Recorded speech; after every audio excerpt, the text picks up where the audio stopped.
For the last few weeks, we have been doing a collection of talks on the life of Abraham. Last week in Genesis 16, we discussed Abraham and Sarah's decision to disobey God by attempting to conceive a child through Sarah's servant, Hagar, which, by the way, was not a cosign by God approving the behavior of Abraham and Sarah, but we'll get into that a little later. Now, one thing Genesis 16 tells us about Abraham and Sarah is that they were consumed with the idea of having a child. This was something that they really wanted. See, God had promised them a big family, and they had been waiting for 11 years. 11 years. 11 years of trying and failing, 11 years of praying, 11 years of wondering if God was really going to make good on his promise. Now, let's be real. I questioned the existence of God when I realized that I have to wait more than 10 minutes for my frozen pizza to warm up in the oven. Okay, back to the Bible. So, in this particular season of their life, Abraham and Sarah's entire theology or understanding of God was wrapped in them having a child.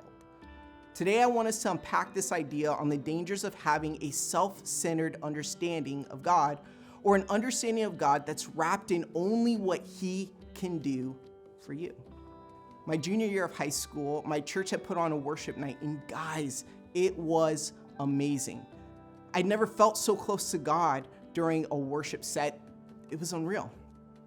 After about an hour or so, the worship pastor tells everyone that they were going to take a short 30-minute break, and a few friends and I decided to walk down to the local gas station to grab some snacks before worship began again. And as we made our way down to the gas station, we noticed that we were running out of time.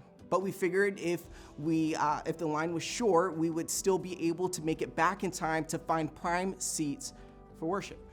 As soon as we walked into the gas station, we immediately saw that it was packed, and we thought optimistically, well, all right, maybe if the line moves quickly, then we can grab our candy and leave. As our time dwindled, we decided that the candy wasn't worth it and headed for the door. The second my foot reached the doormat, the clerk yells at me from behind the stand. "Hey! I know what you did." What did I do? "You stole something, didn't you?" I didn't steal anything. What? I didn't steal anything. The employee didn't believe me. She literally commanded me to take my clothes off in the store to prove that I didn't steal anything. I was scared. I'd never been in a situation like that before. I didn't know what to do. Because I'd never been in a situation like that before, I did what I only knew what to do, which was to comply and to show her that I wasn't stealing anything. And as soon as she noticed that I was telling the truth, the employee began to backpedal. "Oh, well, you see, people are in here and they're always stealing stuff, and I just wanted to make sure that you weren't like one of them."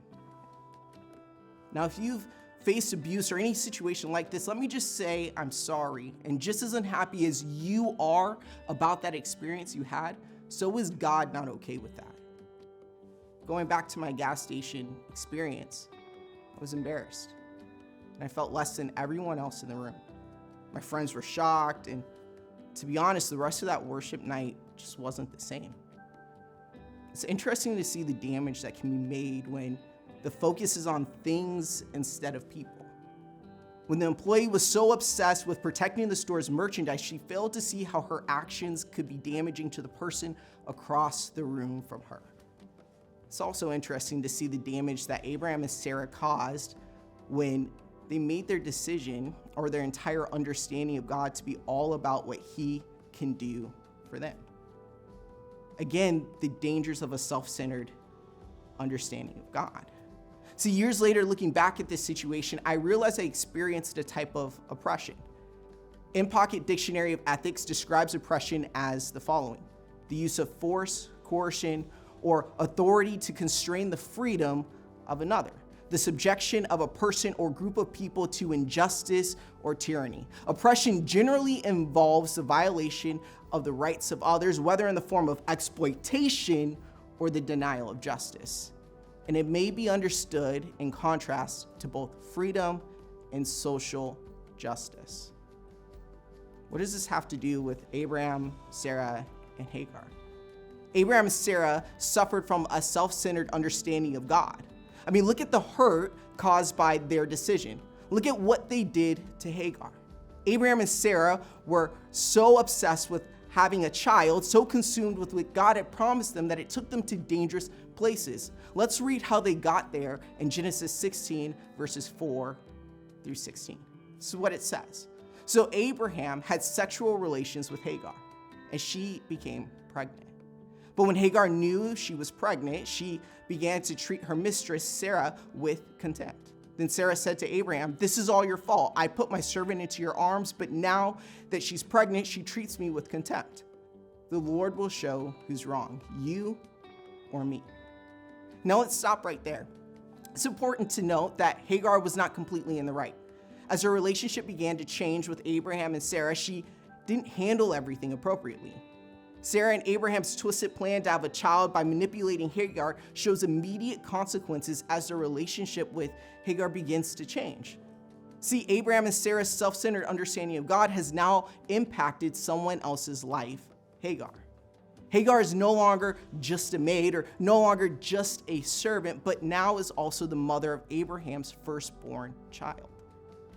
As this relationship begins to change and as Hagar begins to take on a new role with more involvement in Abraham and Sarah's life, Hagar treats Sarah differently, and Sarah doesn't know how to handle this.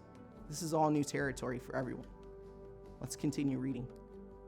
Verse 6, and Abraham replied, "Look, she is your servant, so deal with her as you see fit." Then Sarah treated Hagar so harshly that she finally ran away. When reading the situation, you can see that Abraham and Sarah are still making this about themselves instead of Hagar. Instead of focusing on how to make Hagar part of the family, instead of Abraham trying to find a way to create space for Hagar, we see him tell his wife to just figure things out. Like, I want to punch Abraham right now. Then Sarah treated Hagar so harshly that she finally ran away. That word harshly has multiple meanings. It can mean to be wretched, emaciated, to be hunched up, suffering, to bend, to submit, to oppress, to humiliate. Hagar was treated so harshly that she decides to run away. And oddly enough, Hagar begins to journey back to her home in Egypt, which, by the way, we don't even know if life in Egypt would have been a much better situation. Do you see how Abraham and Sarah's self-centered understanding of God has now harmed Hagar? For a moment, I want us to highlight what happens when we make our understanding of God all about us or what God can do for us. See, when you and I view God in these ways, we view people as expendable or just obstacles to getting what we want. I'll say that again. When you and I make our understanding of God all about us or what God can do for us, we view people as expendable or obstacles to simply getting what we want.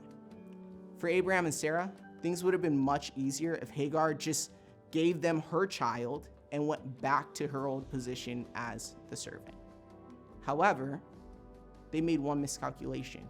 See, Hagar was a person with feelings, a person who wanted much more out of life than just being a servant or a slave to Abraham and Sarah. Again, Hagar is treated in such a way that she finally has enough and leaves. And as she heads back to Egypt, Hagar is stopped by an angel of the Lord. This is significant because in Christianity, we sometimes believe that God only wants to visit Bible heroes like King David, Solomon, or Abraham. Shoot, we even think that God only reveals himself to the righteous or the deserving. However, we miss that God's heart is for all people, even pregnant Egyptian maids who are running away from their baby daddy drama. Consequently, God sees fit to encourage Hagar moments after she experiences humiliation, oppression, and suffering. And doesn't that sound a whole lot like what Jesus does for us? Those of us who have been beaten down by life or abused.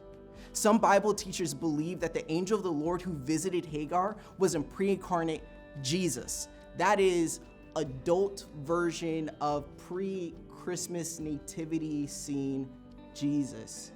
Okay, still not getting it. Just imagine if adult Jesus appeared thousands of years ago in Genesis just to speak to Hagar. I like that better. Okay, so as the angel of the Lord speaks to Hagar, he encourages her. He tells her of all the ways he's going to bless her, how he's going to bless her son and her son's descendants. And the angel of the Lord takes responsibility for Abraham and Sarah's poor decision and choices. And he decides to take care of Hagar in similar ways to Abraham and Sarah. Now, this is huge because God did not make the mess, but he takes responsibility for it. Truth be told, God still does that today. The whole purpose of Jesus coming to earth over 2,000 years ago was to fix our mess. See, Jesus bore our sin, and he took it upon himself so that we could be made right with God. I love how this early church song describes what Jesus did for us on the cross.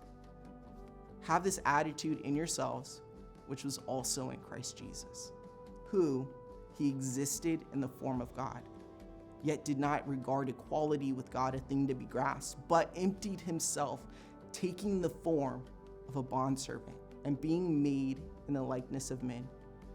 Being found in appearance as a man, he humbled himself by becoming obedient to the point of death, even death on a cross. For this reason, also God highly exalted him and bestowed on him the name which is above every name, so that the name of Jesus every knee shall bow, of those who are in heaven and on earth and under the earth. I love this early church song because it describes how differently Jesus thinks from the rest of humanity. See, Colossians 1:16 talks about how Jesus created everything and how it was all made for him, making Jesus the focal point of all of creation. It's like it's all about Jesus. It's all about him. Yet Jesus at the center of all of creation could be like, yeah, it's all about me, right? Like he could be like, it's my birthday and I can cry if I want to. Yet Jesus chooses differently. He chooses to make us the center of his focus. He chooses to serve and to love us even to his own detriment. He chooses to love us despite being harmed, despite being abused, despite being oppressed and hung out there to die like a criminal. Jesus' mentality was so different from Abraham and Sarah's mindset. Abraham and Sarah made themselves the center of the universe and God as their supporting role. Their self-centered understanding of God led them to doing a horrendous act that harmed someone else. What if we all could learn from Abraham and Sarah's mistake? Like, what would our world look like if we all chose to exemplify a similar mindset of Jesus? What if we made him and others our focus as he makes us his focus? How would that affect how we treat others? How would that affect how we wait for seemingly unfulfilled promises? How would that even affect how Christianity is viewed in the United States or in Arizona or in your schools or even in your friend groups? Truthfully, I believe that if we all were to have a mindset similar to Jesus, we would live like he lived, love like he loved, and see the world changed for the better.